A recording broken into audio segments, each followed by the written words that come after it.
At 14 p.m. on January 26, 1945, Second Lieutenant Audi Leon Murphy crouched in a shallow foxhole near Holtz, France, watching 6 German panzer tanks emerge from the Triene 1,000 yards to his front.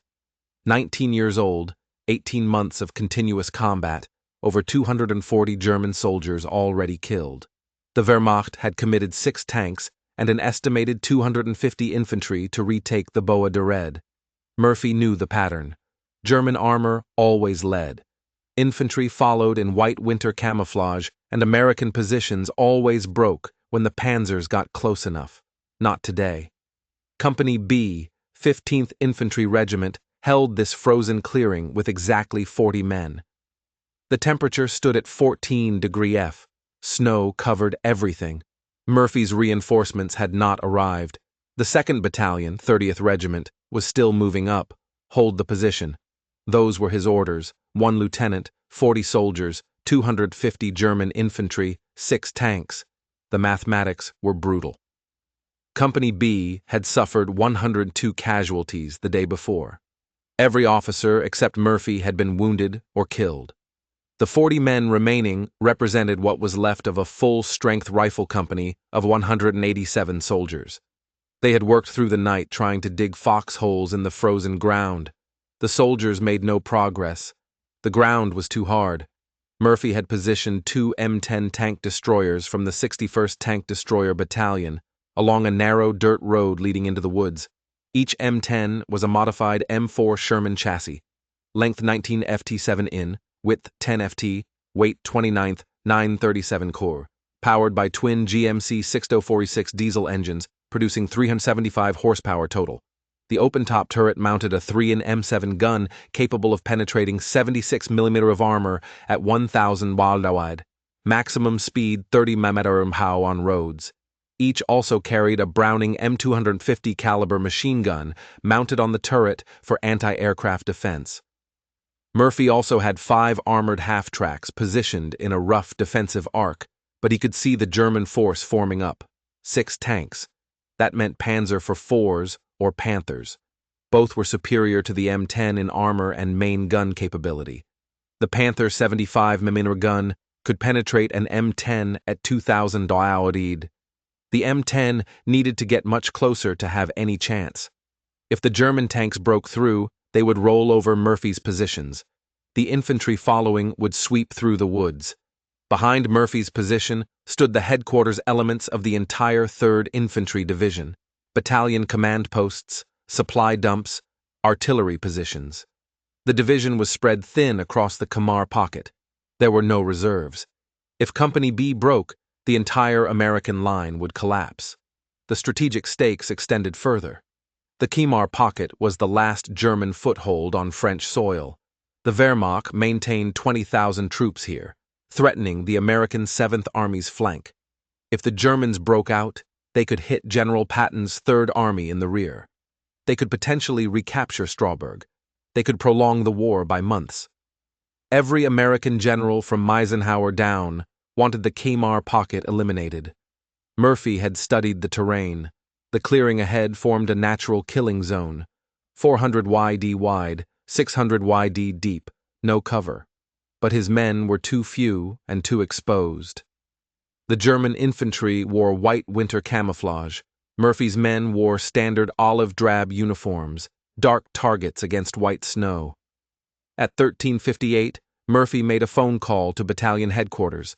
He requested the artillery concentration he had registered earlier. Fire mission able. Coordinates already calculated. The Fire Direction Center acknowledged. Batteries ready. Murphy had 8 105 mm howitzers from the 3rd Division Artillery on call. Each gun could fire 10 rounds per minute. That meant 80 shells per minute, but only if Murphy could keep the phone line intact and provide accurate targeting information. The German artillery barrage started at 1400. Shells impacted across Murphy's positions. One shell hit the tree next to a machine gun nest. Splinters killed 2 soldiers instantly. Another shell struck the leftmost M10 tank destroyer. Direct hit. The vehicle erupted in flames. The crew bailed out, running for the woods. Murphy watched the 6 German tanks advancing. They moved slowly, deliberately. Infantry followed 50 yards behind in squad-sized groups. The Germans were confident. They had overwhelming firepower. They had numerical superiority. They had momentum. If you want to see how Murphy held off 250 German soldiers and 6 Panzer tanks with a 50 caliber machine gun on a burning tank destroyer, please hit that like button. It helps us share more forgotten stories. Subscribe if you haven't already. Murphy gave the order at 14:02. His men would withdraw to defensive positions 150 yards back along the wood line. The clearing ahead would become a killing zone, but someone needed to stay forward and direct artillery fire. Someone needed to hold the phone line. Murphy remained at his command post, a shallow depression in the frozen ground. No real protection. The field telephone sat on a wooden ammunition crate. A single wire ran back 200 YD to the battalion communications trench. That wire was now the only connection to the artillery batteries. Murphy picked up the phone at 14:03. Fire mission able. Execute. The Fire Direction Center responded immediately. 8 105mm guns fired in unison. The shells took 18 seconds to travel from gun positions to target area. Murphy counted. The first salvo impacted 600 YD ahead right on the German assembly area. Smoke and snow erupted. He called adjustments. Drop 100, right 50. The German tanks kept advancing. Range 800 yards. Now their turrets traversed, searching for targets. Murphy's men had pulled back. The German tankers saw an empty American position. Murphy watched through binoculars. The German infantry followed close behind the tanks. Too close. Textbook, combined arms doctrine. The infantry protected the tanks from close assault. The tanks provided mobile firepower for the infantry. The Wehrmacht had perfected this at the beginning of the war. They were using it again. In 14:07, the German tanks reached 600 yards. Murphy could see their markings now. Panzer Force. 5 of them definitely Panzer IV-H models. Long-barreled 75mm guns. Frontal armor 80mm. The 6th might be a Panther. Harder to tell in the snow and smoke. The burning M10 on Murphy's left sat 40 yards away, still smoking, still in danger of exploding completely if the ammunition cooked off. The crew had abandoned it, but Murphy saw something. The 50 caliber machine gun was still mounted on the turret. The ammunition boxes were still attached. The M2 Browning 50 caliber machine gun, length 65 in, weight 84 lb, belt-fed, air-cooled, recoil-operated, rate of fire 450 to 550 rounds per minute. Effective range 1,800 malars against personnel, $1,000 against light vehicles, fed by disintegrating metal link belts. Each belt held 105 rounds. Standard ammunition mix included armor-piercing, tracer, and ball rounds. The German tanks reached 400 yards at 149. Murphy made a decision. His command post position was collapsing. German tank fire had knocked out his second M10. The crew bailed out, running for the Triine. Small arms fire from German infantry cracked overhead. Murphy's field telephone still worked. The wire still connected to battalion. He grabbed the phone. He crawled toward the burning M10. The heat was intense even at 10 yards. Black smoke poured from the engine compartment. Flames licked around the turret base. The vehicle could explode at any moment. Murphy climbed onto the rear deck at 14:10. The 50 caliber sat on its pedestal mount, intact.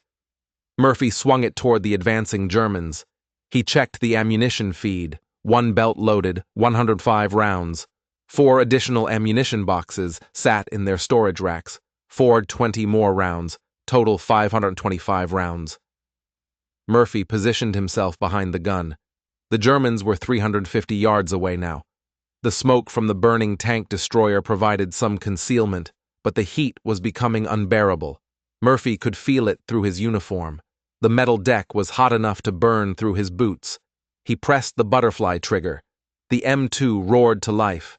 Muzzle velocity 2,010 ft per second. The armor-piercing rounds could penetrate 23mm of armor at 500 YD. Not enough for the tanks, but devastating against infantry. Murphy fired in short bursts, 3-second bursts, 23 rounds per burst at 450 rounds per minute. He traversed left to right, covering the advancing infantry. Germans fell, others dove for cover, but they kept coming. The German infantry reached a drainage ditch at 1413, range 300 YD. They were frantically discussing something, probably their next assault movement. Murphy could see them clearly now through the smoke. White camouflage uniforms, MP-40 submachine guns, stick grenades, squad leaders pointing toward his position. Murphy adjusted his aim. He pressed the trigger. The 50 caliber rounds tore through the drainage ditch position. Bodies slumped. The ditch turned red. Murphy had expended 125 rounds. He had 400 remaining. The field telephone cord stretched from the burning tank destroyer back to his original command post, then back to the communications trench. Murphy held the handset between his shoulder and ear while firing the machine gun. He called fire corrections. Drop 50. Fire for effect. The artillery continued pounding the German rear positions. In 1416, the German tanks pushed forward. 5 Panzer foes and 1 Panther. They began firing their main guns at Murphy's position. 75mm shells impacted around the burning M10. The concussions were deafening. One round hit 15 FT away. The explosion threw frozen dirt across Murphy's position. Shrapnel pinged off the tank destroyer's hull. The Germans couldn't see Murphy clearly. The smoke from the burning engine compartment created a shifting curtain of concealment. When the wind pushed the smoke away, Murphy was exposed. When it swirled back, he disappeared. This uncertainty saved his life repeatedly. German machine gunners fired at where they thought he was, not where he actually was positioned. Murphy's legs began going numb from the cold and from maintaining his firing stance. The temperature remained 14 degrees. He had been standing on the burning tank destroyer for 6 minutes. 6 minutes of continuous exposure to enemy fire from 3 sides. Germans to the front, Germans flanking right, Germans trying to work around his left through a shallow draw. The ammunition counter on the M2 showed 280 rounds remaining at 1418. Murphy had fired 245 rounds in 8 minutes. Disciplined fire, short bursts. Each burst had a target. No wasted ammunition. A German squad attempted a flanking maneuver on Murphy's right at 1419. They emerged from a small fold in the terrain. Range 75 YDS. Murphy traversed the 50 caliber and fired. 4-second burst. 31 rounds. The squad went down, some dead, some wounded. The survivors crawled back. Murphy's right leg took shrapnel at 1420. A German tank round had impacted nearby. Hot metal fragments tore through his boot and into his calf muscle. Blood soaked his wool trousers. He ignored it. He kept firing. The German tanks reached 200 YD at 1421. Point-blank range for their 75mm main guns. Murphy could see the commanders in their open hatches. The lead Panzer IV fired. The muzzle flash was enormous at this range. The shell screamed past Murphy's position and detonated in the woods behind him. Murphy called artillery on his own position at 1422. Fire on my coordinates. Danger close. The fire direction center hesitated. Battalion commander got on the line. Confirm your request. Murphy confirmed. Fire on my coordinates. The Germans are right on top of me. The artillery fire shifted forward. Shells began landing 100 yards ahead of Murphy's position. German infantry scattered. Some died in the explosions. Others ran back toward their own lines, but the tanks kept coming. At 1424, a second German squad tried the right flank again. Same approach, different result. Murphy was ready. He fired the moment they appeared. 3C second burst, 23 rounds. All 8 men in the squad went down. The 50 caliber at this range was unsurvivable. The heavy bullets tore through multiple soldiers. 1 round could kill 2 men if they were lined up. Murphy's ammunition counter showed 180 rounds remaining. He had 1 belt loaded, most of it expended. 3 full belts in the storage boxes. He would need to reload soon. Reloading would take 15 seconds minimum, 15 seconds of not firing, 15 seconds for the Germans to advance unchecked. The mathematics were changing. Murphy had been firing for 14 minutes. He had killed at least 40 German soldiers by his own count, probably more. The German advance had stalled. The tanks couldn't push forward without infantry support. The infantry couldn't advance without the tanks providing covering fire. Murphy had created a deadlock, but ammunition was finite. At 14:26, Murphy reloaded the .50 caliber for the first time. He grabbed a fresh 105-round belt from the storage box. His hands were shaking, not from fear, from the cold, and from gripping the gun's spade grips for 16 continuous minutes. He fed the new belt into the weapon's feed tray. He closed the cover. He charged the weapon. Total time 12 seconds. The Germans used those 12 seconds. A fresh platoon, maybe 30 soldiers, rushed forward from a covered position Murphy hadn't spotted. They advanced in a loose skirmish line. Range 250 YD when Murphy saw them. Range 200 YD when he opened fire. Murphy fired continuously now. Long bursts, 6 seconds, 7-second bursts, 46 rounds per burst. The Germans went down in clusters. The snow turned dark with blood, but they kept coming. German discipline was excellent. These were veterans from the Eastern Front. They had survived Stalingrad, Kursk, the retreat across Poland. They knew how to fight. At 14:29, a German machine gun team set up 400 YDs away. MG-42, rate of fire 200 rounds per minute. They opened fire on Murphy's position. Tracers snapped past his head. Bullets sparked off the M10's hull. Murphy couldn't suppress them and engaged the advancing infantry. Simultaneously, he made a choice. He called artillery on the machine gun position. Target reference point Charlie. Fire for effect. 8 105mm howitzers fired. The shells landed on target. The MG-42 went silent. Murphy's ammunition counter showed 75 rounds at 14:31. He had 210 rounds remaining in storage boxes. Total 285 rounds. He had fired 240 rounds in 21 minutes. At his current rate of expenditure, he had perhaps 12 more minutes of ammunition. The German tanks pushed forward again at 14:32. They had reorganized. 3 tanks abreast, advancing slowly. The commanders buttoned up, hatches closed. They were taking Murphy seriously now. Range 150 YD. The burning M10 beneath Murphy's feet was becoming critical. The ammunition stored inside the vehicle was cooking off. Small explosions popped inside the turret. The heat was intense. Murphy's uniform was smoking. The paint on the .50 caliber's barrel was blistering. The weapon itself was overheating from continuous fire. At 14:34, a German soldier got within 10 yards of Murphy's position. Murphy didn't see him until the last second. The German carried a Panzerfaust anti-tank weapon, effective range 60 Meller. One shot could destroy the M10 completely. Murphy swung the .50 caliber down and to his right, maximum depression. He fired point blank. 1 second burst, 8 rounds. The German soldier disintegrated. The Panzerfaust fell into the snow, unexploded. Murphy's hands were burned. The spade grips of the .50 caliber were hot from continuous firing. The metal had conducted heat from the barrel. Murphy's gloves had burned through. His palms were blistering. He kept firing. At 14:36, the ammunition counter hit 0. Murphy reloaded again. His third belt. 2 belts remaining after this. 210 rounds total. The Germans saw him reloading. They charged. Maybe 40 soldiers all moving at once. Range 175 YD. Murphy loaded faster this time. 10 seconds. He opened fire before the charging Germans got within 150 yards.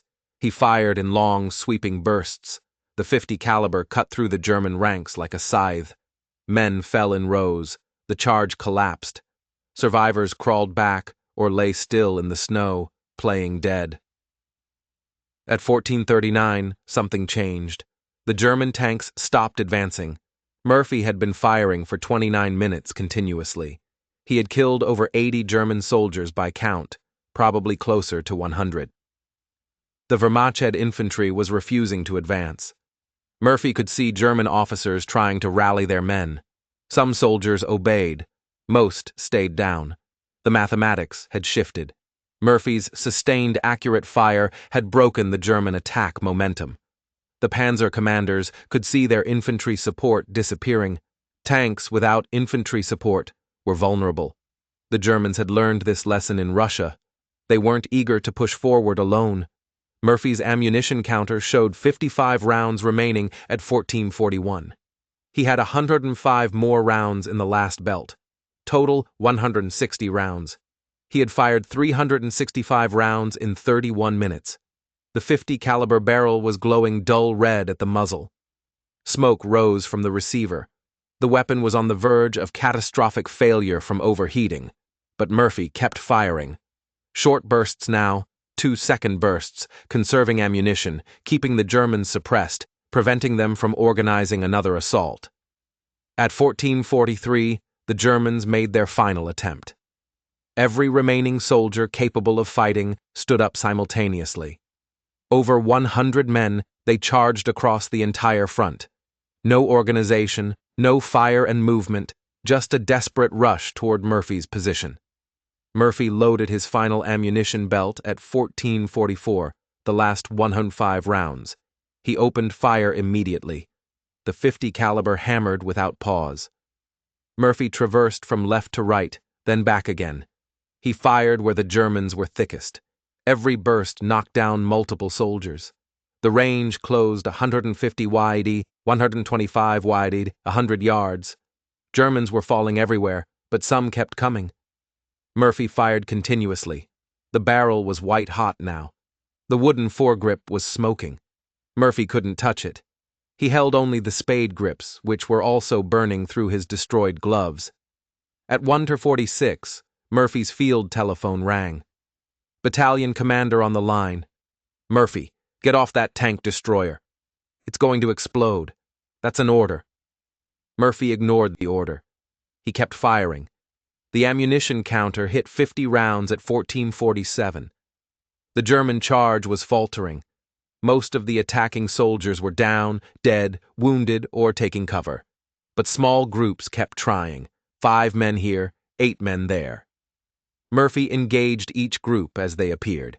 The German tanks finally withdrew at 1448. All 6 panzers reversed course, backing toward the German lines. The panzer commanders had seen enough. Their infantry support was destroyed. The attack had failed. Continuing forward meant exposing their thinner rear and side armor to American anti-tank weapons. Murphy's ammunition counter hit 0 at 1449. He had fired all 5 and 25 rounds. The 50 caliber barrel was glowing orange. The weapon was inoperable. Murphy climbed down from the burning tank destroyer at 1450. The moment his boots hit the ground, the M10's internal ammunition storage detonated. The entire vehicle exploded upward. The turret flew 30 ft into the air. The hull split open. If Murphy had remained on the tank destroyer for 10 more seconds, he would have been vaporized. Murphy limped toward the American lines. His right leg was bleeding heavily from the shrapnel wound. His hands were burned. His face was black with smoke and powder residue. His uniform was scorched. He had been standing on a burning tank destroyer for 40 minutes, exposed to enemy fire from 3 directions, firing continuously with a heavy machine gun. American soldiers emerged from the treine at 1452. They had watched the entire engagement. They couldn't believe Murphy was alive. Sergeant Elmer Broley reached Murphy first. "Sir, you need a medic." Murphy shook his head. "Get ready. They might come again."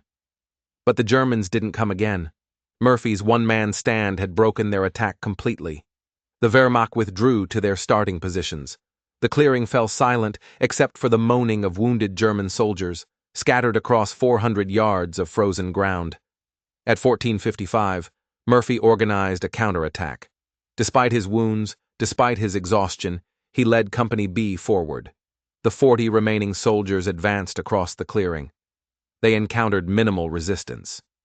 The Germans were finished. Their attack had cost them over 120 dead and wounded soldiers. 6 tanks had withdrawn. The Wehrmacht had nothing left. Murphy's and counterattack pushed the Germans back into the woods beyond the clearing. By 1520, Company B had regained all lost ground and established defensive positions 200 YD forward of their original line. The German threat was eliminated. Murphy finally accepted medical attention. At 1525, a battalion aid station was set up in a farmhouse 300 yards behind the lines. The medic examined Murphy's leg wound. Shrapnel fragments embedded in the calf muscle. The medic wanted to evacuate Murphy to the rear. Murphy refused. "I'm staying with my company." The battalion commander arrived. "Lieutenant, that's not a request. You're wounded. You need proper medical care." Murphy still refused. "Sir, if the Germans counterattack again, my men need their commander." The battalion commander recognized Murphy's determination. "Fine, get your leg bandaged, but if it gets infected, I'm personally carrying you to the aid station." Murphy agreed. The medic cleaned and dressed the wound. Murphy walked back to Company B at 1540. The mathematics of the engagement were clear. 1 man, 1 machine gun, 40 minutes of continuous fire. 525 rounds expended. Over 50 Germans killed by Murphy personally. Another 70 wounded. The German attack broken completely. The American line held. The Kimar pocket secured. Company B remained in position through the night. The Germans never counterattacked. The Wehrmacht had learned a lesson. Some positions couldn't be taken, some soldiers couldn't be broken, some stands were impossible to overcome. January 27, 1945, 0800 hours. Divisional intelligence officers arrived at Company B's position. They wanted details. Captain Walter E. Fellman, S2 of the 15th Infantry Regiment, interviewed Murphy personally. The questions were precise. How many Germans? How many killed? How long did you fire? Where did you fire from? Murphy provided exact answers. He estimated 250 German infantry in the attacking force. He counted over 50 bodies directly in front of his position. Artillery observers and forward observers estimated another 70 German casualties from indirect fire. The total German casualty count approached 120 soldiers. The 6 German tanks had withdrawn without being destroyed, but they never returned. Intelligence confirmed Murphy's account through multiple sources. American observers from battalion had watched the engagement through binoculars. Artillery forward observers had observed the entire action while calling fire missions. Other soldiers from Company B provided corroborating testimony. Every account matched. The destroyed M10 tank destroyer was examined at 1,000 hours. Ordnance specialists from the 601st Tank Destroyer Battalion assessed the damage. The vehicle was a total loss. The engine compartment had burned completely. The ammunition had detonated. The turret was destroyed. But remarkably, the 50 caliber machine gun mount was still attached. The weapon itself had survived, though the barrel was warped from overheating. Ballistics. Experts examined the weapon. The barrel showed extreme thermal stress. The rifling was partially melted. The receiver showed signs of metal fatigue. The weapon had fired well beyond its designed operational limits. A standard M2 Browning could sustain fire at 40 rounds per minute indefinitely. Murphy had averaged 13 rounds per minute for 40 minutes, but in bursts that reached 450 rounds per minute. The weapon should have failed. It didn't. At 12 onerous hours, General Alexander Patch, commanding the 7th Army, visited Murphy's position. Patch wanted to see the battlefield personally. He walked across the clearing with Murphy. German bodies still lay in the snow. American graves registration teams were working to collect the dead. Patch stopped at the burned M10. He examined the machine gun mount. He asked Murphy one question. "Why didn't you pull back with your men?" Murphy's answer was simple. "Someone had to stay and direct artillery fire, sir, and someone had to keep the Germans off my men while they withdrew." Patch recommended Murphy for the Medal of Honor on January 28th. The recommendation moved through channels with unusual speed. Murphy had already received the Distinguished Service Cross. 2 silver stars, 2 bronze stars, and 3 Purple Hearts. He was already the most decorated soldier in the 3rd Infantry Division. The Medal of Honor would make him the most decorated American soldier of World War II. On February 14th, Murphy's wounds were finally judged serious enough to warrant evacuation. The leg wound had become infected despite treatment. He was sent to a rear area hospital. He protested. He wanted to stay with Company B.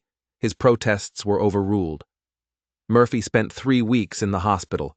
He returned to his unit on March 8th. By then, the 3rd Infantry Division had pushed deep into Germany. The war was approaching its end. Murphy received orders reassigning him to liaison duties. The Army didn't want to risk its newest Medal of Honor recipient in further combat. Murphy received the Medal of Honor on June 2, 1945, in a ceremony in France. He was 20 years old. The citation read, "Ken Lalore Murphy commanded Company B, which was attacked by 6 tanks and waves of infantry. Tubal Alto Murphy ordered his men to withdraw, to prepare positions in the woods, while he remained forward at his command post and continued to give fire directions to the artillery by telephone. Behind him, to his right, one of our tank destroyers received a direct hit and began to burn. Its crew withdrew to the woods. Yelter Murphy continued to direct artillery fire, which killed large numbers of the advancing enemy infantry. With the enemy tanks abreast of his position, Tonup Murphy climbed on the burning tank destroyer, which was in danger of blowing up at any moment, and employed its .50 caliber machine gun against the enemy." The citation continued. "He was alone and exposed to German fire from 3 sides, but his deadly fire killed dozens of Germans and caused their infantry attack to waver. The enemy tanks, losing infantry support, began to fall back. For an hour, the Germans tried every available weapon to eliminate 2D Latine Murphy, but he continued to hold his position and wiped out a squad which was trying to creep up unnoticed on his right flank. Germans reached as close as 10 yards only to be mowed down by his fire. He received a leg wound but ignored it and continued the single-handed fight until his ammunition was exhausted. He then made his way to his company, refused medical attention, and organized the company in a counterattack, which forced the Germans to withdraw. The action at Halt on January 26, 1945, represented a turning point in the Khmer Pocket campaign. The German counterattack, if successful, would have penetrated the American lines.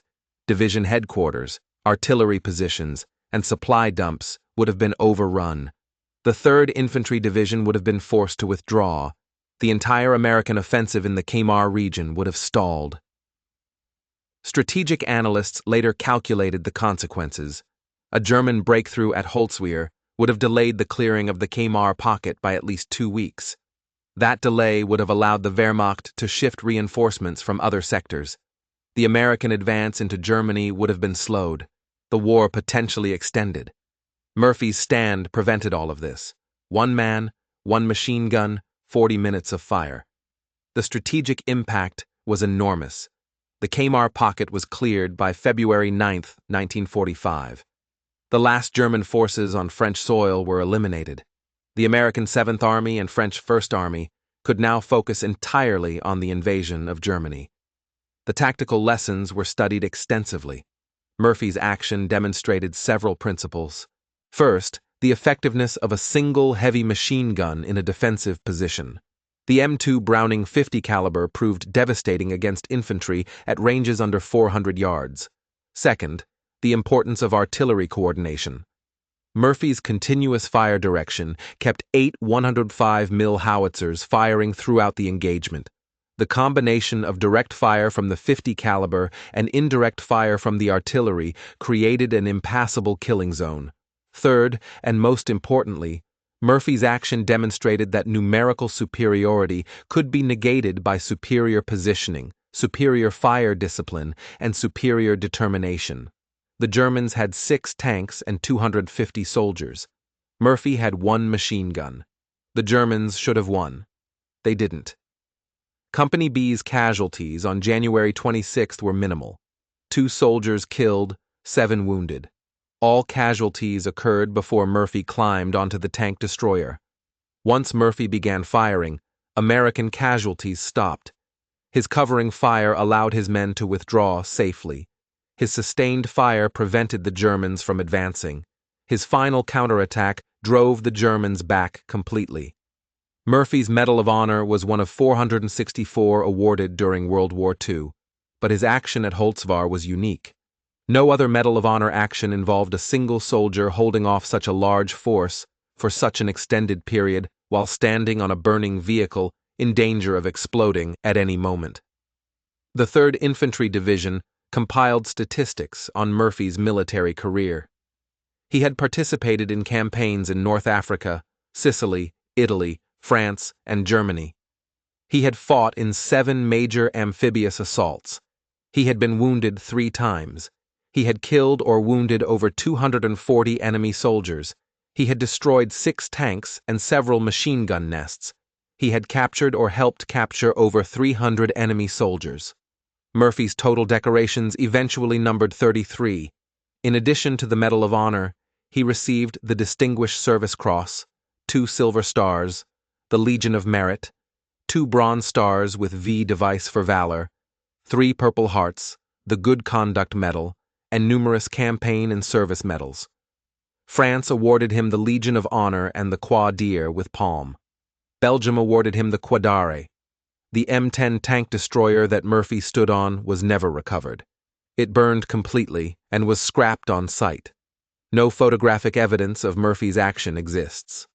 The engagement occurred too quickly and too close to the front lines for combat photographers to reach the scene. The .50 caliber machine gun was recovered and sent to Ordnance for analysis. After examination, it was declared unserviceable due to barrel damage and excessive wear. The weapon was scrapped. No effort was made to preserve it for historical purposes. The battlefield at Holtz is now farmland. A small marker indicates the approximate location of Murphy's action. The marker was placed in 1948 by the 3rd Infantry Division Association. It reads, "Near this spot on January 26, 1945, 2nd Audi L. Murphy, Company B, 15th Infantry Regiment, 3rd Infantry Division, United States Army, held off an attack by 6 German tanks and 250 infantry, killing or wounding more than 50 enemy soldiers. For this action, he was awarded the Medal of Honor." Murphy's story became widely known after the war. Life magazine featured him on its cover in July 1945.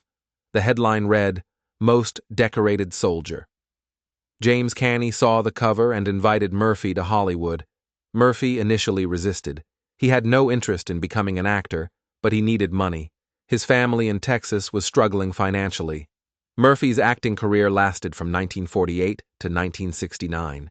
He appeared in 44 films, mostly westerns.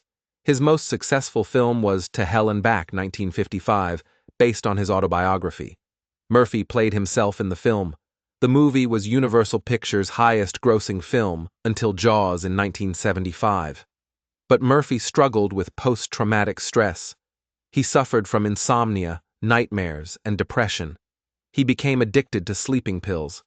He was one of the first public figures to speak openly about combat-related PTSD. He advocated for better treatment of veterans with psychological wounds.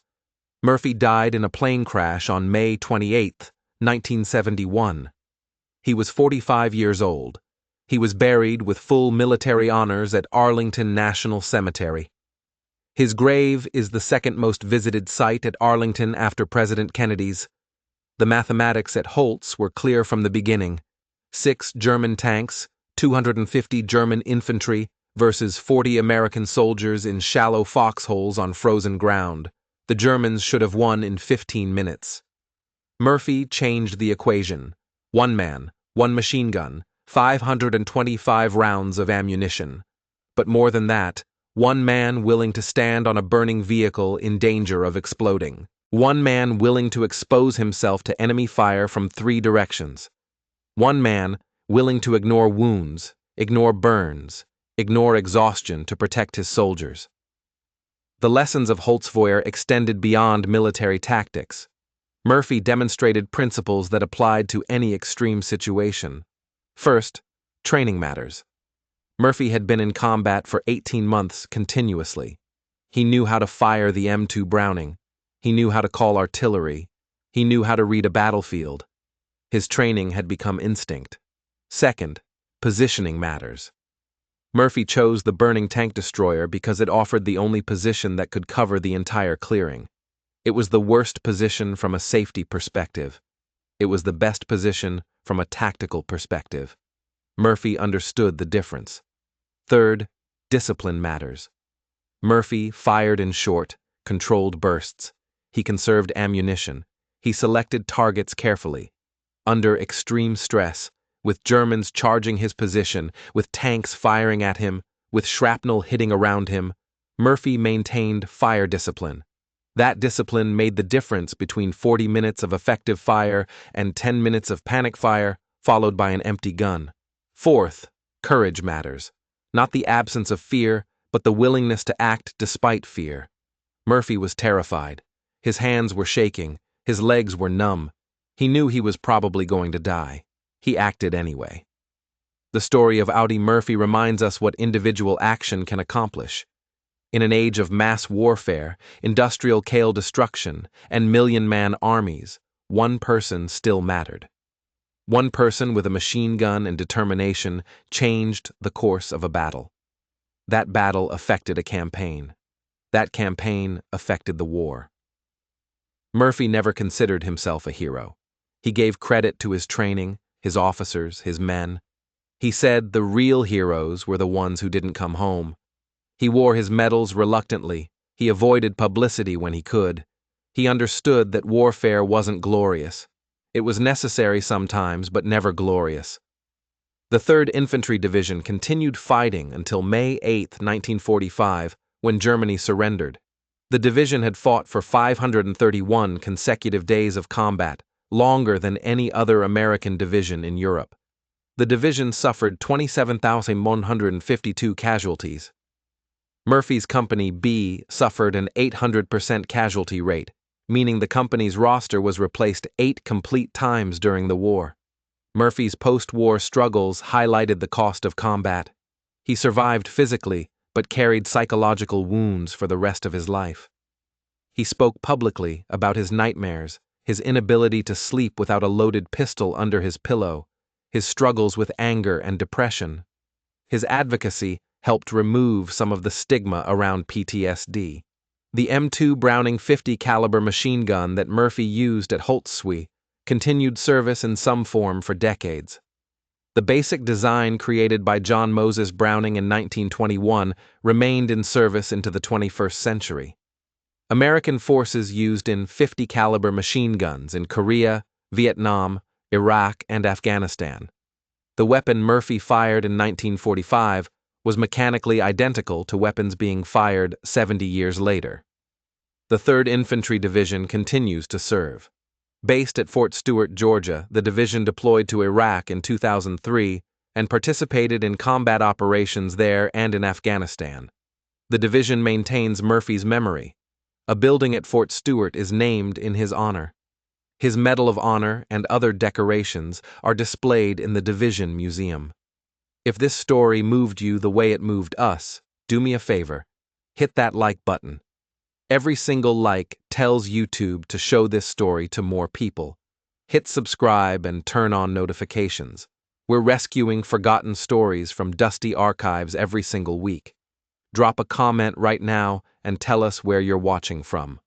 Are you watching from the United States, United Kingdom, Canada, Australia? Tell us your location. Tell us if someone in your family served. Share this video with someone who needs to hear this story. You're not just a viewer, you're part of keeping these memories alive. Thank you for watching, and thank you for making sure Audie Leon Murphy doesn't disappear into silence.